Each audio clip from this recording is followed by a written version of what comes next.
এবার ওই বড় সন্তানটা একবার বাবার কপালে চুমা খায় আর একবার গালে চুমা খায় আর বলে, আব্বু তুমি আমার ছাড়িও না, আমি বড় দুর্বল, বলো বাবা আমি কোথায় যাব। ও আল্লাহর বান্দারা, ওই আল্লাহর বান্দা বলেন, আমার এত কলিজা নিষ্ঠুর হয়ে গেল, আমার অন্তরটা এত কঠোর হয়ে গেল, ওই সন্তানের চোখে পানি কিন্তু আমার অন্তরে মায়া লাগে না।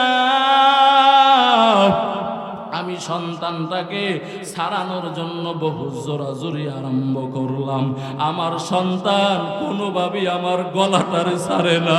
হঠাৎ করে তার একটা হাত নিয়া আমার মুখের ভিতরে দিয়া জোরে একটা কামড় বসায়া দিলাম। আমার সন্তান কামড়টাকে আর সহ্য করতে না পেরে আমার গলাটা ছেড়ে দিল। আমার গলাটা ছাইরা আব্বু আব্বু বলে চিল্লাইতেছিল। এবার ছোট সন্তানটা আমারে কয়, বাবা ভাইয়ারে ছাইরা দিছো, ওই ভাইয়ার মতো আমারও ছাইরা দিও না, কারণ আমি বড় দুর্বল, আমি তো সাঁতারও জানি না রে আব্বু, তুমি আমারে ছাড়িও না। ওই বাবা বলতেছেন, ভাই বলতেছেন, হুজুর আমার অন্তরটা এত শক্ত, এত নরমই হয় না। আমি নিজে বাঁচার জন্য তখন সন্তানের আর চিন্তা করি নাই, আমি ওই আমার ছোট্ট সন্তানটাকে বড় সন্তানের মতো ঘাড়ের ভিতরে একটা কামড় দিয়ে দিলাম। আমার সন্তানটাও আমার হাত গলাটাকে ছেড়ে দিল। ও আল্লাহর বান্দারা, বলে ওই ছোট্ট সন্তানটা যখন পানিতে ভেসে ভেসে যাইতেছিল তখনও আমারে আব্বু আব্বু বলে ডাকতেছিল। হুজুর আমার কাছে মনে হয় ওই ডাকগুলা কত জানি মায়াবী ছিল, কিন্তু আমি নিজে বাঁচার জন্য দোনোটা সন্তানকে ছেড়ে দিলাম। ও আল্লাহর বান্দা, দুনিয়ার বিপদে পড়লে যদি তার বাবা সন্তানকে ভুলে যায়, মা তার সন্তানকে ভুলে যায়, আর কিয়ামতের ময়দানে সূর্য মাথার উপরে চলে আসবে, সূর্যের তাপে জমিনটা তামা হয়ে যাবে, নবীরা পর্যন্ত নাফসি নাফসি বলে চিল্লাইতে থাকবেন, কিন্তু মায়ার নবী মাকামে মাহমুদ সেজদায় পড়ে পড়ে কান্না করবেন আর বলবেন, আল্লাহ জাহান্নামে আমার কোনো উম্মত যাতে না যায়। ও যুবক, ওই নবীর কলিজায় কেমনে আঘাত দাও, ওই নবীর দাড়ি কামাইয়া নবীরে কেমনে কষ্ট দাও। ও আল্লাহর বান্দারা, ও যুবকেরা, এই মাহফিল থেকে তওবা করো আর নামাজ ছাড়বা না, বেপরদায় চলবা না, নবীর সুন্নাত দাড়ি কামাইয়া মায়ার নবীকে কষ্ট দিবা না।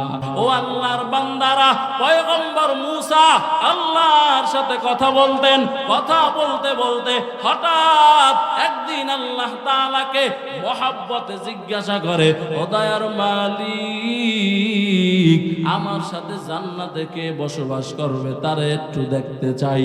আমার আল্লাহ কয়, মুসা তোমার সাথে জান্নাতে বসবাস করবে একজন কসাই। মুসার মেজাজ গরম হয়ে গেল, ও আল্লাহ, আমি জামানার পয়গম্বর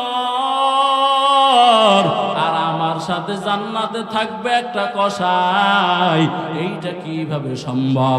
আল্লাহ তাআলা বলেন, ও মুসা তুমি চলিয়া যাও, ওই মিশরের বাজারে গিয়া ওই কসাইয়ের কর্মকাণ্ড একটু তুমি দূর থেকে অবজারভেশন করো, ভালো করে তাকায় দেখো।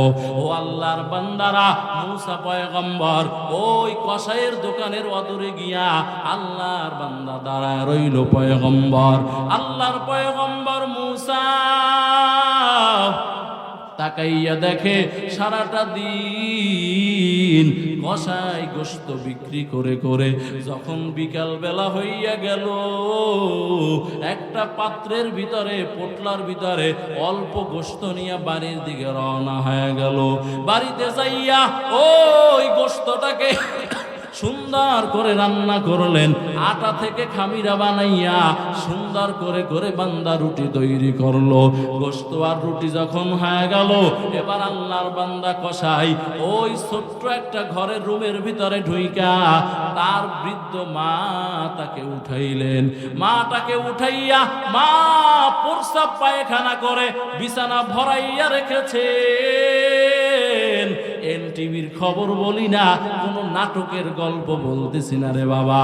ও আল্লাহর বান্দারা, তাফসীরের ঘটনা বলতেছি, আমার আল্লাহর মুসার কসাইর ঘটনা বলতেছি। ও আল্লাহর বান্দারা, মুসা পয়গম্বর বলেন ওই কসাই তার মাকে উঠাইয়া ওয়াশরুমে নিয়া সুন্দর করে গোসল করাইয়া পরিষ্কার করায় দিল, পরিষ্কার করাইয়া নতুন কাপড় পরায় দিল, বিছানাটাও পরিষ্কার করাইয়া দিল, সব কিছু ফ্রেশ কইরা মার ডাইনিং টেবিলে বসায় দিল। এবার ওই বুড়ি মা নিজের হাতে খাইতে পারে না, ওই কসাই সন্তান রুটি আর গোশত নিয়া মায়ের মুখের ভিতরে ছিঁড়ে ছিঁড়ে যখন ভিতরে দেয়, মা এক একটা লোকমা গিলে আর ঠোঁটটাকে নাড়াইয়া নাড়াইয়া বীর বীর বীর বীর করে যেন কি আওয়াজ দেয়। মুসা পয়গম্বর বলেন আমি আর দূরে দাঁড়াইয়া থাকতে পারলাম না, আমি চিন্তা করলাম ওই বুড়িমা ঠোঁটটা নাড়াইয়া নাড়াইয়া কি বলে আমার শোনা দরকার। ও যুবকেরা ভালো করে বুঝিও, কারণ মায়ার নবী বলেন যেই মা বাবা সন্তানের জন্য দোয়া করে ওই মা বাবার দোয়া আমার আল্লাহ খালি ফিরাইয়া দেয় না রে বাবা। ও আল্লাহর বান্দা, মুসা পয়গম্বর ওই মায়ের মুখের কাছে গিয়া তার কানটা লাগাইয়া দিল, দেখে এবার মা রুটিটা খাইয়া, গোশতের টুকরাটা রুটি আর গোশত খাইয়া এবার মা দোয়া করেন আল্লাহ আমার সন্তান এই বৃদ্ধ বয়সে আমারে ভুলে নাই, ও দয়ার মালিক আমি আমার সন্তানের কি দিব,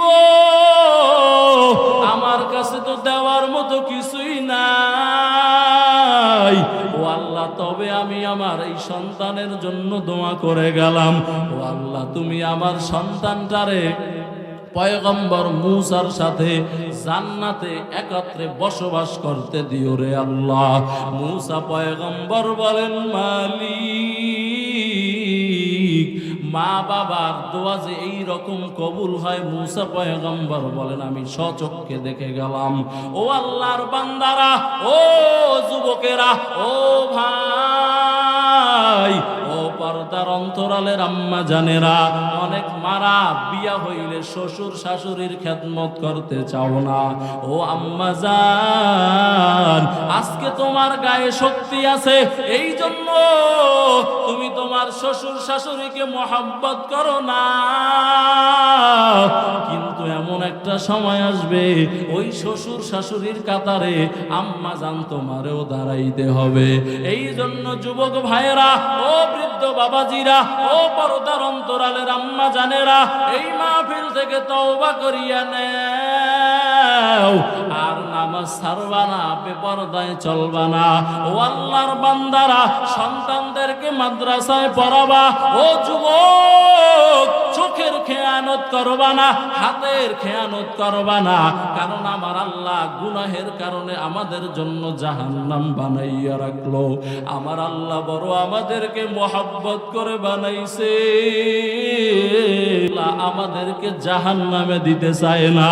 আমার আল্লাহ চায় না কোন বান্দা জাহান্নামে যাক। ও যুবকেরা, ও বৃদ্ধ বাবাজিরা, একটু চক্ষু দুইটাকে বন্ধ করিয়া দাও, একটু নিজের গুনাহের কথা স্মরণ করো। কান্না না আসলে একটু কান্নার বাহানা করো, আল্লাহর কাছে বান্দা তৌফিক চাও, কারণ তোমার আমার গুনাহের কারণে আমার আল্লাহ ওই জাহান্নামের ধাউ ধাউ আগুন জ্বালায় রাখছেন।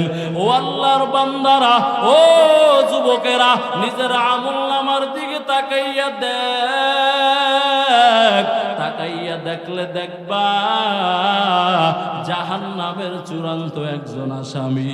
ও আল্লাহর বান্দা, আমার আল্লাহ তাআলা ওই কিয়ামতের ময়দানে তোমার আমার আমলনামা, কত রাত্র তুমি ঘুমাও নাই, গুনাহের আড্ডায় কাটাইছো, এইটা আমার আল্লাহ তোমার আমার আমলনামায় লেখা রাখছেন। এইটা তোমাকে আমাকে আমার আল্লাহ তাআলা দেখাইয়া দিবেন।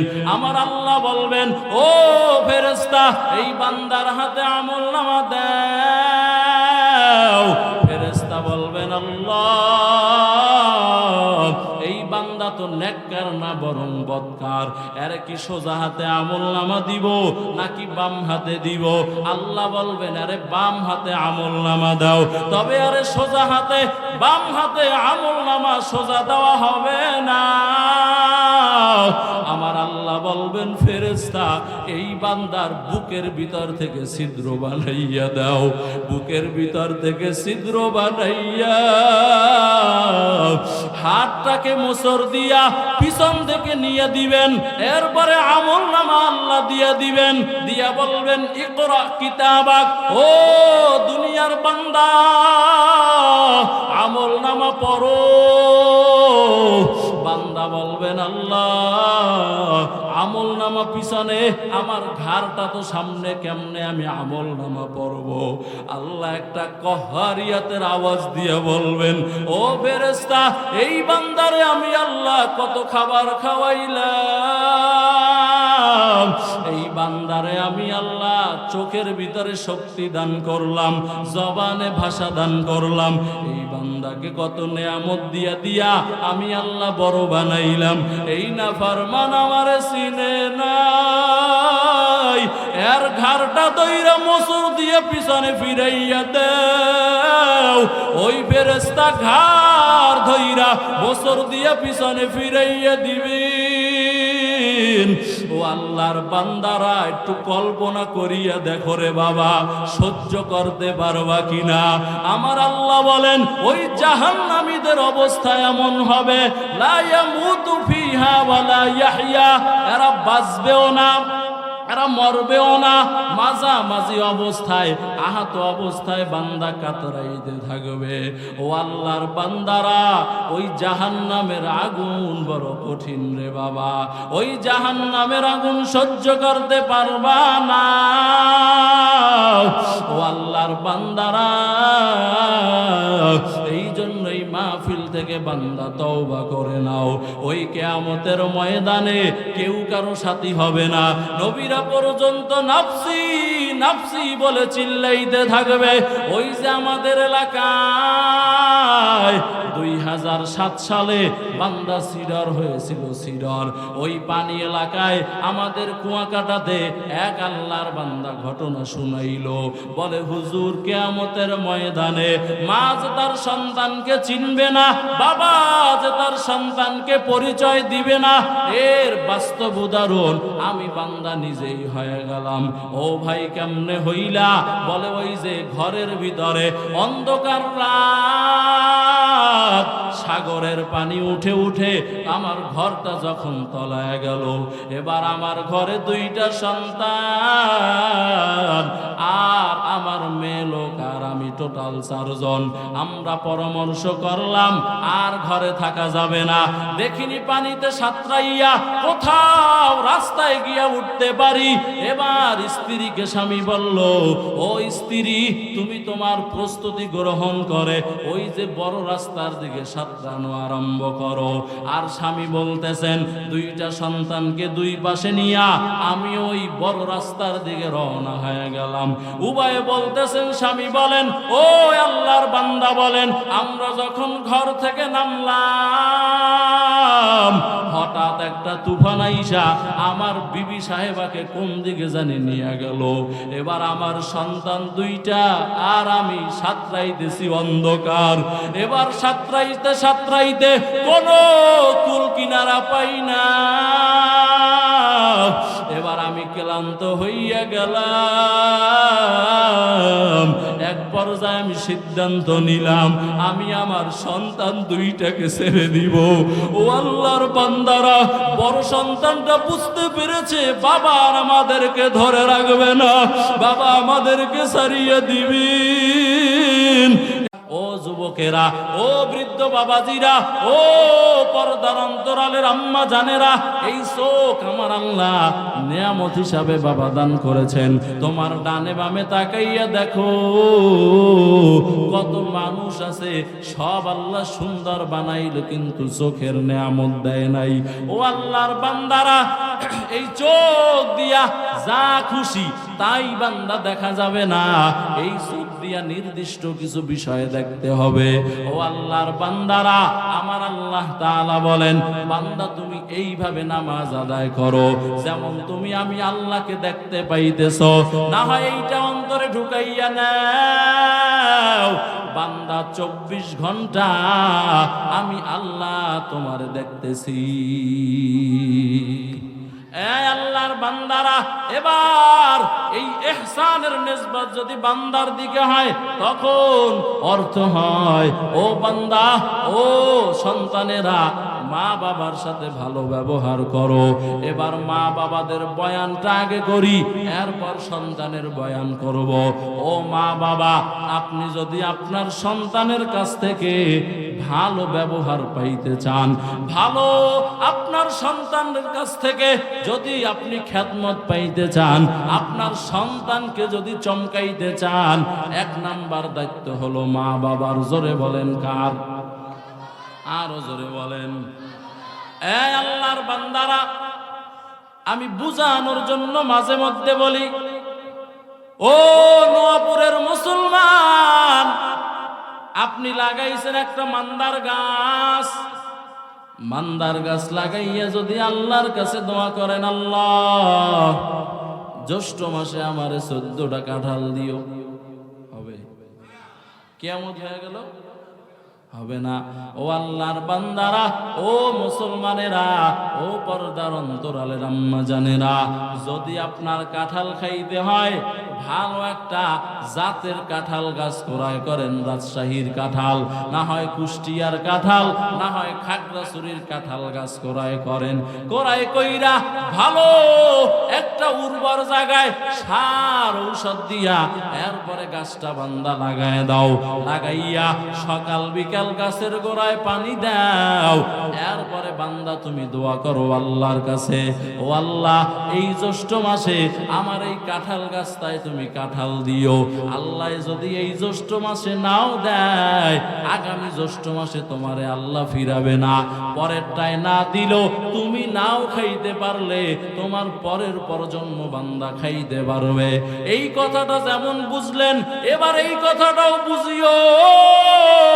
ও অভিভাবক বৃন্দ যারা, আপনার স্ত্রী যদি ভালো না হয়, আপনার স্ত্রী যদি পর্দাওয়ালা না হয়, আপনার স্ত্রী যদি কোরআন পড়লেওয়ালা না হয়, আপনার স্ত্রী যদি নামাজ পড়নেওয়ালা না হয়, আমি আল্লাহর কসম করে বলে গেলাম, ওই পেট থেকে কোনোদিন আলেম ওলামা হাফেজ মুফতি মুহাদ্দিস বক্তা তৈরি হবে না।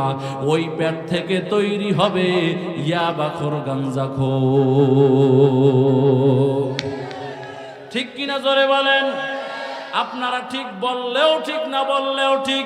ও পর্দার অন্তরালের মা, ও যুবক, আজকে সন্তানদের দোষ দাও।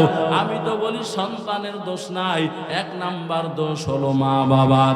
কারণ এখন দেখেন, নিজের সন্তানকে বিয়ে করাবে, উপযুক্ত হয়ে গেল। ও আল্লাহর বান্দারা, আজ থেকে 10 বছর আগে এই প্রথাটা ছিল। একজন হুজুর সাথে নিয়ে যাইতো মাইয়া দেখার সময়, বলে মাইয়ারে হুজুরের দেখাইতো না, হুজুরের বসাইয়া পর্দার আড়াল থেকে মেয়ের কোরআন তেলাওয়াত শুনতো। মেয়েটা বিশুদ্ধ কোরআন পড়তে পারেনি, কথা বলে না, ঠিক নেই? আর এখন তো মেয়েটা কোরআন পড়তে পারেনি, এইটা দেখে না। চামড়া যদি সুন্দর হয় আর যৌতুকের পায়খানা যদি দিতে পারে, তাইলেই ছেলের বাবা খুশি। हकीकत से तो दुनिया बेखबर है, दुनिया की नुमाइश पर नजर है। नमी गुयम के अज दुनिया जुदा बाश बहर कारे के बाशी बा खुदा बाश। ও আল্লাহর বান্দারা, আফগানিস্তান এক সময় শাসন করেছিলেন হযরত আমির দোস্ত মোহাম্মদ খান। এখন তো মোল্লারা শাসন করে। অনেকের কাছে ভালো লাগে না, বিভিন্ন সময় হলুদ মিডিয়ারা এরা খবর প্রচার করে আফগানিস্তানে মেয়ে লোকদেরকে বেঁধে ফেলেছে, এদের হাত পাও বেঁধে ফেললো, এরা পর্দা ছাড়া বের হতে পারবে না। এই ধরনের হলুদ মিডিয়া যারা মেয়েদেরকে অশ্লীল বানাইয়া বিভিন্ন প্রোগ্রামের নামে মুসলমানদের ঈমান আমলকে ধ্বংস করে দেয়, এরা আফগানিস্তানের বিপরীতে লেখালেখি করে, আফগানিস্তানের বিপরীতে তারা কলম ধরাধরি করে। রে বাবা, ও আল্লাহর বান্দারা, আসলেই তো শান্তির ধর্ম হলো ইসলাম। এই যে দেখেন বাংলাদেশে এমন কোন দিন বান্দা পাইবা না যেই দিন ধর্ষণের খবর বান্দা পাওয়া যায় না। পত্রিকা খুলো, দেখো ওই মেয়েটা যদি তোমার মাইয়া হইতো কেমন হইতো রে বাবা, ওই মেয়েটা যদি আপনার স্ত্রী হইতো, আপনার বোন হইতো, তাইলে কেমন হইতো। এখন আমরা তো শুনে এগুলা কেমন জানো, শোনার পরে অন্তরে বান্দা ব্যথাও লাগে না। কিন্তু মুমিন যদি হয়, মুমিনের তো দরকার ছিল একটা মা ধর্ষিতা হবে, অপর মুমিন সহ্য করবে না। বলে কে ধর্ষিতা করলো, কারা ধর্ষণ করলো? বেঈমান। বলে না না, মুসলমান, মুসলমানের সন্তান। ও আল্লাহর বান্দারা, কিন্তু এই ধর্ষণ বেড়ে গেল কেন? আমি মাঝে মধ্যে বলি রে বাবা, আপনি যদি জ্যৈষ্ঠ মাসের দিন ল্যাংরা আমরে ছিলে রাখেন, আপনি যদি আমরু বলি ওই বড় বড় বাড়ি ফোর আম সোলাইয়া যদি সিউরা বাজারে নিয়া এরপরে মশার উপরে 100 মাছির উপরে জারি করে দেন 144, এই মাছি এই আমের উপরে যদি পড়ো, তোরে ফাঁসি দিয়া দুনিয়া থেকে বিদায় করে দিব। ও আল্লাহর বান্দারা, মাছি কইব জীবন চলে যাক, এরপরও জ্যৈষ্ঠ মাসের আম খাওয়া লাগবে। এই আল্লাহর বান্দারা, এই জন্য আজকে আমগো আম্মা জানেরা এত বিপদের শিকার, এর একমাত্র কারণ হলো আমার আল্লাহ পাকের পর্দার বিধানকে লঙ্ঘন করার জন্য। এই পর্দার বিধানকে লঙ্ঘন কইরা এরপরে আপডেট পোশাক পইরা রাস্তায় ঘুরে। ও আল্লাহর বান্দারা, ও পর্দার অন্তরালের আম্মা জানেরা, বাবার সাথে যুবতী মেয়েটার পর্দা আছে না নাই? জোরে বলেন। একটা যুবক ছেলে আর একটা যুবক মেয়ে, দুইজন ভাই আর বোন, পর্দা আছে না নাই? এই বয়ান তো কেউ করে না, ইমাম করলে চাকরি শেষ হয়ে যাবে। ও অভিভাবক ভাই, আপনি যে বুড়া বয়সে আপনার সন্তান থেকে খেদমত আশা করেন, আগে বলেন আপনার সন্তানের কি কি হক আপনি আদায় করেছেন। এই আম্মা জানেরা, ও আমির দোস্ত মোহাম্মদ খান পাশের এলাকায় যুদ্ধ হবে, বিজয় করার জন্য নিজের সন্তানকে পাঠায় দিল সেনাপতি বানাইয়া। এই সন্তান যাও ওই এলাকায় যুদ্ধ করে, হয় শহীদ হও, না হয় এলাকাকে মুসলমানদের দখলে নিয়ে আসো। সন্তান চলে গেল। এবার গোয়েন্দা বাহিনী 2 দিন পরে রিপোর্ট করলেন, এই আমির দোস্ত মোহাম্মদ খান, আপনার সন্তান যুদ্ধের ময়দান থেকে পলায়ন করেছে। চান্দি গরম হয়ে গেছে। হায় হায়, কি বলে? ঘরে চলে গেল, গিয়া বিবিরে কয়, ও বিবি আমার, তোমার সন্তানটা যুদ্ধের ময়দান থেকে এরপরে ভেগে গেল, বলো তোমার সন্তানটা কি সন্তান পেটে রাখছো? বউ কয়, ও স্বামী আমার, ও রাজা, ও আমির দোস্ত, আপনি ভুল বলতেছেন, আমার সন্তান কোনোদিন পালাইতে পারে না। আল্লাহু আকবার করে বলেন। 2 দিন পার হয়ে গেল, আবার গোয়েন্দা বাহিনী রিপোর্ট করলো, ও আমির দোস্ত মোহাম্মদ খান, আপনার সন্তান ওই এলাকা বিজয় করে বিজয় মিছিল নিয়ে আপনার দরবারে আসতেছেন, মিছিল নিয়া আল্লাহর বান্দা আমির দোস্ত মোহাম্মদ খান একটা দৌড় দিয়া ঘরের ভিতরে চলে গেল, গিয়া কয়, বিবি আমার, তুমি কেমনে বুঝছো যে আমার সন্তানটা যুদ্ধের ময়দান থেকে পালায় নাই? এবার বিবি কয়, ও স্বামী আমার, তুমি নেতা, তোমার টাকায় ভেজাল থাকতে পারে, কারণ নেতার টাকায় ভেজাল বেশি। কথা বলেন না কেন? স্ত্রী বলে, স্বামী আমার, তোমার টাকায় ভেজাল থাকতে পারে, এই জন্য আমি এই সন্তানকে পেটে নিয়া তোমার টাকার বাজার কোনোদিন আমি বক্ষণ করি নাই। আমি নিজে হাতে সেলাই কইরা টুপি, বিছানার চাদর, বালিশের কভার আমার কর্মচারী দিয়া বাজারে বিক্রি করাইলাম। ওই টাকা দিয়া হালাল খানা পরিশ্রমের টাকা দিয়ে আমি গ্রহণ করেছি। ও স্বামী, নবীর হাদিস অনুযায়ী বোঝা যায়, যেই সন্তান পেটে থাকে আর পেটে থাকা অবস্থায় মা যদি হালাল খানা খায়, ওই সন্তান বীর পুরুষ হয়, ওই সন্তান কাপুরুষ হয় না। আল্লাহর বান্দারা, এবার স্ত্রী বলেন, স্বামী আমার, তুমি তো জানো না এই সন্তান যতদিন আমার পেটে ছিল, আলহামদুলিল্লাহ আমি 5 ওয়াক্ত নামাজ কাজা করি নাই। আলহামদুলিল্লাহ আউয়াবিন, চাষ, ইশরাক, তাহাজ্জুদ কোন নামাজ কাজা হয় নাই। শুধু তাই না, ও স্বামী আমার, সকাল বিকাল আল্লাহর কালাম কোরআন শরীফটা পড়া আমার কাজা হয় নাই। ও আল্লাহর বান্দারা, আর আমগো এলাকার আম্মা জানের অবস্থা কি? সন্তান কনসেপ্ট হয়ে গেল, নিজেরও খবর নাই। কনসেপ্ট যে হইল, এবার 5 ওয়াক্ত নামাজও পড়ে না, 10 বেলা টিভি চায়, 50 বেলা মোবাইলের ভিতরে ফেসবুক চালাইয়া চোখের গুনাহ করে, হাতের গুনাহ করে, স্বামীর খেদমত করে না। এই জিব্বা নামের মেশিন দিয়ে আমার আল্লাহরে ডাকে না, ফরজ নামাজই পড়ে না, তাহাজ্জুদ আবার পড়বে কখন? আল্লাহর বান্দারা, এবার আমির দোস্ত মোহাম্মদ খান তার বিবি বলতেছেন, ও স্বামী আমার, শুধু তাই না, তুমি তো জানো না, ওই যে একটু আগে ওযুর ফজিলত বললাম, বলে আমার সন্তানটা যখন দুনিয়াতে স্বামী চলে আসলো, তখন দুনিয়াতে আসার পর আমার সন্তানটাকে যতবার আমি দুগ্ধপান করাইছি, ওযু করা ছাড়া, বিসমিল্লাহ বলা ছাড়া সন্তানের মুখে আমি দুগ্ধপান করাই নাই।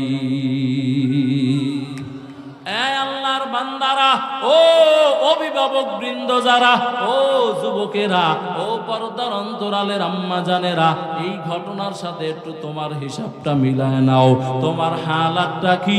তোমার তো সন্তানকে খাবার দেওয়ার সময় বিসমিল্লাহ বলো না, ওযু করবো তো পরের কথা, তোমার নামাজের ঠিক নাই, বেপরদায় বান্দা তুমি রাস্তায় ঘোরো। ও আল্লাহর বান্দিরা, কেমন বেশরম হইলে এই 8 মাস 9 মাসের আপনার কি বলে কনসেপ্টের বাচ্চা নিয়া বাজারে মার্কেটিং এ দৌড়ায়। ও আল্লাহর বান্দিরা, এমনটা করিও না। সন্তানকে যদি ভালো বানাইতে চাও, ও আল্লাহর বান্দারা, দেখবেন যেই ঘরের মা নামাজি, আমার 2টা বাচ্চা আছে, ও আল্লাহর বান্দারা, একটার বয়স হলো 4 বছর আর একটার বয়স হলো 8 বছর। এই যে মাঝে মধ্যে বাসায় নামাজ পড়ি, অথবা আমার ম্যাডাম যে নামাজ আদায় করে, আমি মাঝে মধ্যে তাকায় দেখি আমার ওই ছোট্ট সন্তানটা 4 বছর, ওইটা তো ভালো করে বুঝে না, ওর মায়ের দিকে তাকাইয়া ওর মা যেইভাবে হাত বাঁধে, আমার সন্তানটা ওইভাবে হাত বাঁধে। ও আল্লাহর বান্দারা, আমার বাসায় কেউ যদি চিল্লাইয়া জোরে কথা বলে, আমার মেয়ে কয় বাবাই বাসায় আছে, মেয়ে লোকেরা চিল্লাইয়া কথা বলা যায় না, এটা শরীয়তে হারাম। আল্লাহু আকবার জোরে বলেন। ও আল্লাহর আল্লাহর বান্দারা কই শিখলো এই আদব? 7 বছর বয়স, আমি তোর জিন্দেগিতে বলি নাই জোরে কথা বলা যাবে না। আমার মাইয়াডাই ছোট্ট ছেলেটারে বলে, বাবাই সকালবেলা ফজর করে ঘুমাইছে, ডিস্টার্ব করিস না, বাবাই উঠলে তোরে দোকানে নিয়ে যাবে, তুই যা খাইতে যাও ওইটা তোরে কিনে দিবে, এখন বাবারে উঠাইস না। ও আল্লাহর বান্দারা, আমার ম্যাডাম এই গল্প মাঝে মধ্যে আমারে শোনায়, মনটা বড় খুশি হয়ে যায়। কারণ হলো বাবা, আদব যদি মা বাবার কাছ থেকে না শিখে, ওই সন্তান আর কোন জায়গায় গিয়ে আদব শিখবে রে বাবা? ও আল্লাহর বান্দারা, কোন দিকে বলবো? যতই বলি কথা শেষ হবে না। তবে এক কথাই বুঝে নাও রে ভাই, আদবওয়ালা জিন্দেগি অর্জন করো। সন্তান ভালো বানাইতে চাইলে নিজেরা ভালো হইয়া যাও। ও আল্লাহর বান্দারা, মায়ার নবী বলেন, এই সন্তান যখন বান্দা দুনিয়ায় আসে, ও আল্লাহর বান্দারা, ও পর্দার অন্তরালের আম্মা জানেরা, এই সন্তান যখন তোমার পেটে থাকবে তখন আল্লাহর কাছে দোয়া করিও, আল্লাহ ছেলে দাও মেয়ে দাও, আমার একটা নেককার সন্তান দান করিও। কি সন্তান? জোরে বলেন। নাকি ছেলের জন্য দোয়া করবেন? কথা বলে না। কি সন্তান? ছেলে হোক মেয়ে হোক, নেককার সন্তান চাই। ও নোয়াপুরের আম্মা জান, ও যুবকেরা, মেয়েটা যদি মারিয়ামের মতো হয়, এমন মেয়ে, মারিয়ামের মতো একটা মেয়ে কোটি মুসলমানের চাইতে উত্তম। ঠিক আছে, তো আসতে বললেন যে বহু পুরুষ আছে, যদি শোনে আলটার পরে যে স্ত্রীর মাইয়া হইব, লাগে যেন ওর কপালে ঠাড়া পড়ছে। কথা বলেন না কেন? আল্লাহর বান্দারা, মাইয়া দেয় কে? জোরে বলেন। ছেলে দেয় কে? আমি আমার জরিপে দেখেছি, ও আল্লাহর বান্দা, ছেলের থেকে মেয়েরা মা বাবার ভক্ত বেশি হয়। বিশেষ করে মেয়েরা বাবার কোনো অসুস্থতার কথা শুনলে মেয়েরার বান্দা সহ্য করতে পারে না। আর কথা বাড়াইলাম না ও অভিভাবক ভাইরা। আর 2 নাম্বার কথা, এই সন্তান পেটে থাকতে দোয়া করিও, আল্লাহ আমার একটা নেককার সন্তান দান করিও। এটা বাংলায় দোয়া। আর আরবিতে যদি পারো তাহলে এই দোয়াটা পড়িও, রব্বানা হাবলানা মিন আজওয়াজিনা ওয়া যুররিয়াতিনা কুররাতা আয়ুন ওয়াজআলনা লিল মুত্তাকিনা ইমামা রব্বি হাবলি মিনাস সালিহিন। এই দোয়াটা করিও। এবার সন্তান দুনিয়াতে আসলো, এবার মায়ার নবী বলেন, ডান কানে আজান দাও, বাম কানে ইকামত দাও। আজানে কামত দিয়া একজন বুজুর্গ আল্লাহওয়ালা যারা, এদের সামনে বান্দা নিয়ে যাও, নিয়ে এদের কাছ থেকে তাহনিক করো। তাহনিক মানি এই খাবারটা সন্তান যে খাবার খাবে, সর্বপ্রথম এক আল্লাহওয়ালার জবান দিয়া খানা খাওয়াও, একজন আলেমের জবান দিয়া খানা খাওয়াও। ও আল্লাহর বান্দারা, এবার সন্তানের বয়স যখন 7 দিন হয়ে যাবে, সন্তানের মাথার চুলগুলা কামায় দাও। চুল পরিমাণ ওজন দিয়া স্বর্ণ আর রূপা আল্লাহর বান্দা তুমি আল্লাহর রাস্তায় দান করো। আর সুন্দর একটা নাম রাখিও, ওই নামের উপরে ছেলে হইলে 2টা খাসি দিয়া আকিকা করো, মেয়ে হইলে 1টা দিয়া আকিকা করো। কিন্তু আমগো মুসলমানেরা নামটাও সুন্দর রাখে না, আর আকিকাও যদি করে, আকিকার সাথে ডেক্সের বাড়ি লাগায়। আর আসতে বলেন, তা আপনি লাগাইছেন মান্দার গাছ, খাইবেন কলা। কথা বলে না। আল্লাহর বান্দারা, ভালো করে বুঝিও, এবার সন্তানের আকিকা শেষ। মায়ার নবী বলেন, এবার সন্তানের পড়ার বয়স। এই পড়ার বয়সে কোথায় দিবা? বলে তাকে ইলম শিক্ষা দাও, জ্ঞান শিক্ষা দাও। কিরিং কিরিং টেলিফোন, হ্যালো হ্যালো হ্যালো, কে তুমি কাকে চাও? বলো বলো বলো, আমি ম্যাও হ্যালো ক্যাট বিড়ালকে চাই। জরুরি খবর আছে ডেকে দাও তাই। হামটিমা টিম টিম তাদের খারো 2টো সিং, তারা মাঠে পারে আন্দা। কি কবিতা কবিতা? আচ্ছা বলেন তো, সিংওয়ালা জানোয়ারে ডিম দেয়? কথা বলে না। ডিম দেয়নি তো এমন একটা শিক্ষা দিলেন যে সে শিখলো এমন একটা শিক্ষা, যে শিক্ষার ফাউন্ডেশনই হলো মিথ্যার উপরে। ঠিক কিনা জোরে বলেন? এই আল্লাহর বান্দারা, আমি সব জায়গায় বলি আমার মতো হুজুর বানাইয়া দাও, একবারও বলি নাই, বলবো না রে বাবা। কিন্তু আপনি যেহেতু মুসলমান, আমিও যেহেতু মুসলমান, আপনার সন্তানটা মুসলমানই যদি দাবি করতে হয়, অবশ্যই মুসলমানই ভিতরে থাকা লাগবে, কোরআনের জ্ঞান থাকা লাগবে, হাদিসের জ্ঞান থাকা লাগবে। বড় ডক্টর বানাইও, বড় ইঞ্জিনিয়ার বানাও, বড় সাহিত্যিক বানাও, বড় কলামিস্ট বানাও, আমার কোনো সমস্যা নাই রে বাবা। তবে আমার কথা হলো, আপনার সন্তানকে যাই বানান না কেন, আপনার সন্তানকে আগে কোরআনওয়ালা বানাইতে হবে। এই আল্লাহর বান্দারা, কয় দিকে বলবো, এখন তো শিক্ষায়ও বেজাল। কেউ যদি মনে করে নিজে নিজে একটু মাইয়া মাইয়া ভাব পায়, তাইলে সে মাইয়া কি। আবার কেউ যদি মনে করে একটু কোন মাইয়ারা কাটিং দিয়া দিয়া এত লম্বা চুল ভালো লাগে না, ও আম্মা জান ভালো করে শুনিও, পুরুষেরা দাড়ি কামানো যেমন বান্দা গুনাহ, দাড়ি কামাইলে কবিরা গুনাহ। মাইয়ারা অপ্রয়োজনে যদি চুল কাটে, ওটাও বান্দা কবিরা গুনাহ। আল্লাহ গুরু বানাইছে সোজা, এর কাছে সোজা ভালো লাগে না, এইটার 6 আইটেম বানাইছে। কি নাই? এমন গজব্যা মাইয়া নাই। কারণটা কি রে বাবা? কারণটা হলো ধর্মের শিক্ষা দাও নাই, ধর্মের জ্ঞানটা তার ভিতরে নাই রে বাবা। লম্বা কথা, ও আল্লাহর বান্দারা, নবী আমার বলেন আগে ধর্মের জ্ঞানটা শিখাইও।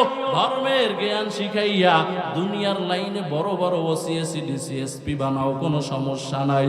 কারণ আমরা যখন বিভিন্ন জায়গায় যাই, বহু জায়গায় উপজেলা চেয়ারম্যান, এমপি, মন্ত্রীরা আলহামদুলিল্লাহ পাশে বসে থাকে, অনেক বড় বড় পদের অফিসার। তাকাইয়া দেখি মাথার ভিতরে সুন্নাত, গায়ের ভিতরে লম্বা জামা, তাকাইলে মনে হয় যেন আমার মতো একজন আলেম, কিন্তু আসলে আলেম না। ও ভাই, আপনার এই অবস্থা কেন? বলে হুজুর ছোটবেলায় মা বাবা মাদ্রাসায় পড়াইছেন, এরপরে স্কুলে পড়া সরকারি চাকরিজীবী হয়েছি, কিন্তু আলহামদুলিল্লাহ এখনো মাদ্রাসার ড্রেসটা ছাড়ি নাই। ও আল্লাহর বান্দারা, এই জন্য আমি বলি ওই লাইনে পড়াও, কোনো সমস্যা নাই। তবে মায়ার নবীর কথা অনুযায়ী আগে বান্দা ইলমে দ্বীন শিখাও। কারণ এই যে হকগুলোর কথা বললাম, সন্তান পেটে আসলে মা বাবার কি দায়িত্ব, এত লম্বা সময় বান্দা আলোচনা করলাম। আল্লাহর কসম, তুমি যদি তোমার সন্তানের হক আদায় করো, ও বান্দা, তুমি তোমার সন্তানকে বলা লাগবে না যে আমার খেদমত কর, তোমার সন্তান অটোমেটিক তোমার খেদমত করবে। এই সন্তানের দল। এবার অনেকে বলবা, হুজুর আপনি তো লম্বা সময় অভিভাবকের দায়িত্ব নিয়ে আলোচনা করলেন, কিন্তু আমার মা বাবা এই হক আদায় করে নাই। তোমার মা বাবা ভুল করছে, এই জন্য বাবা তুমিও ভুল করতে পারো না। তুমি তোমার মা বাবাকে তোমার সাধ্য অনুযায়ী আল্লাহর বান্দা খেদমত করার চেষ্টা করো রে বাবা।